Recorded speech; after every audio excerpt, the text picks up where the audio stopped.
Good morning, everybody. Good morning. Good, gorgeous morning, everybody. I just came back from Los Angeles last night, and the weather was so miserable. It feels nicer here. I was cold the whole time I was there. So, what I'm going to read to you this morning are a couple of poems that I translated out of my most recent poetry book. This book, I wrote it within the last 4 years.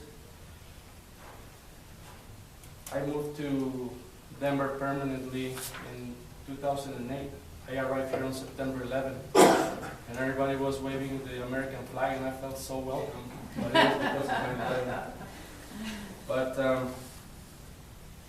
I want to tell you, it's very hard to translate poetry.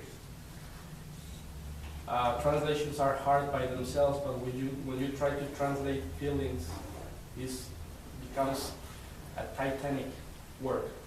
So I do apologize for my broken English. I wish I could read to you in Spanish, but I don't think I have an audience this morning. But so I'm going to read a couple of poems that I wrote. There's a section in this book that I wrote that is called Poems to a Dead Infant, and these poems I wrote to the child that I once was. So these are very special poems to me, and the subject that I refer to is myself when I was a young 8-year-old Tom Sawyer kind of type boy. So I'm going to start with Ode to a Dead Infant. I remember you, sometimes serious, other times you. Green forest, plagued with puddles of rain water and green moss, crystal clear days of silver glow, a lake, an island, and 2 palm trees. I remember you, some days in a good mood, almost always. It was difficult to coincide with you, precious kid, with that seriousness you held onto the tree branch, which was just like life. With it you cut the rain with a stroke, the sun a slice. They seemed a raft of a clean dream, and at night, fireflies. And you in the cobblestones walking the days, humming something illegible in the blue of the sky, in the high night. Like the clothesline on the flat roofs of poor homes, where you could touch the sky. You loved music, but never played an instrument that wasn't water or wind. You made noises with crystal bottles, empty or full. Bottles were always music, concert now, and you are still there, standing under the tiled roof, awaiting for the frogs to come out. The sun rocks in the drowsiness of the evening, in the hammock of life. There the breeze is everything, and the rain under the fine earth dust. The frogs are singing. You can hear them all in olive costume, under the placid rain, branch in hand, awaiting. I remember your stay, as bright if infant.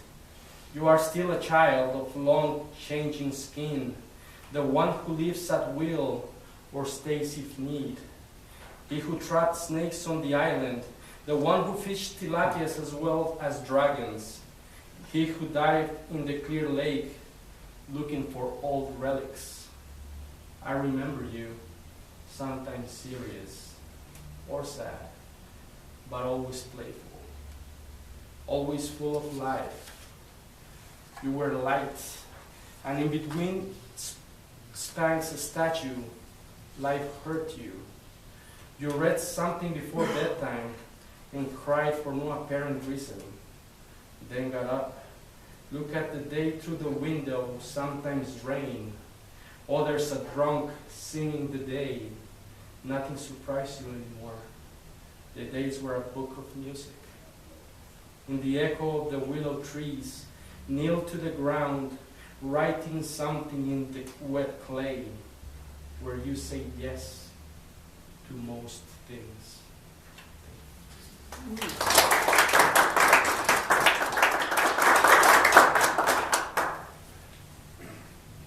The second one is called In the Depth of the Park.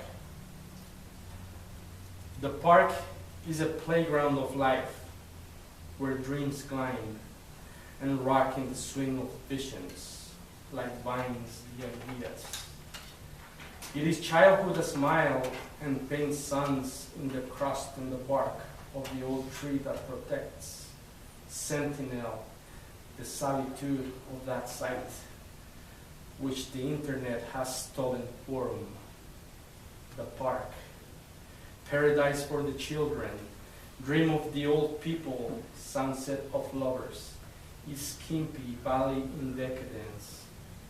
I discovered that today at my 30-some years of age, years after being a kid. Destiny can catch up with you. This place is empty, with its half-hundred trees combing the days, in flaps cross of shiny mane, blending in the night as solitude itself, and with the shadow of the moon. But now is a clear day, fatigue to the heart, and from the violent slap of age, laying on my back in this cemetery-like place. I saw with the eyes of Arturito that astonishing world of my childhood. There is no doubt that height kills innocence. The figure of midday comes close. I, head on the grass, watching a sexupery must have done. I see the little prince face down walk the sky. From this view earth is round, and it rotates and spins. In the pivot of pure consciousness and the splendor that emanates from soul's solitude, I hear a whistle. It's me, moved by anxiety, that which got me on my knees to the height of the eyes of a kid. Today, at the park, where leaves are huge and trees are giants from this short height, this evokes me to the short and imminent imagination, here and not anywhere else, where clouds float and the low wind picks up the autumn in between blows of visiting winter. A crow on the tip of an aspen calls life. There is no doubt in the low height you hear life different. Low on the land as a triumphant sprig, where the fungus builds cathedrals and the moss shields the eyelid who hasn't cried. Moss of the tree of life, white birthmark on olive green skin. Here you can decipher the noise of the grasshopper and the flapping of the dragonfly. From here you can see the eyes of the bee. Here and not higher, you can perceive the world the way it is, fair and quiet. And you can rack the senses. I now understand many things. One grows at the price of innocence and walks fast, ignoring the gift of the days, defying destiny. We run over life, and without knowing, death arrives.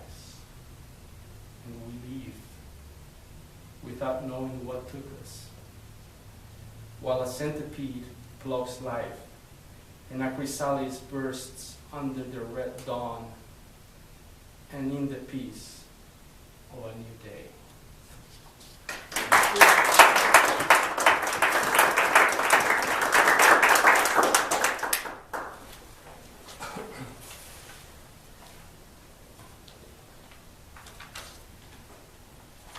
This poem I wrote to my son. He's 3 years old. He's kind of my inspiration to this poem. I kind of see him in me when I was that age. This is called A Baseball Morning, and it's to my son. Arturito in the bleak flat screen of the living room watches baseball, with his face full of peanut butter and jelly. He runs from side to side in the hallway. He slides, screams. His plastic hat falls off. His chest scrapes. I watch him silent glance in front of the computer, which is like a barrier between the two of us. I feel awful. I think of him as a caged bird. I watch him again and get up, open the door.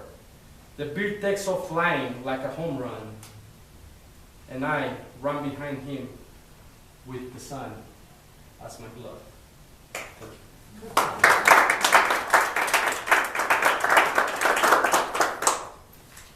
Then the last poem,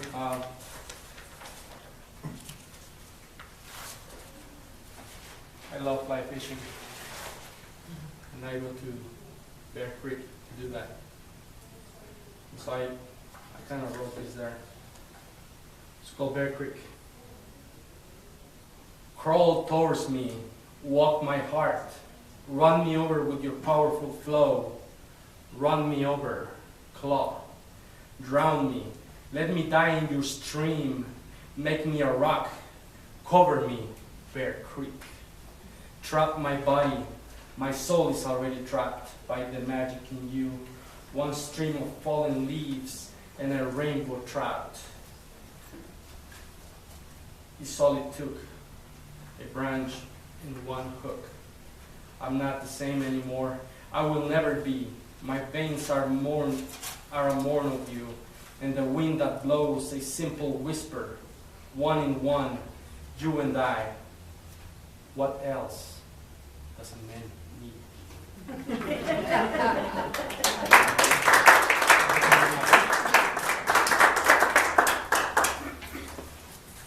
Thank you so much, Arturo.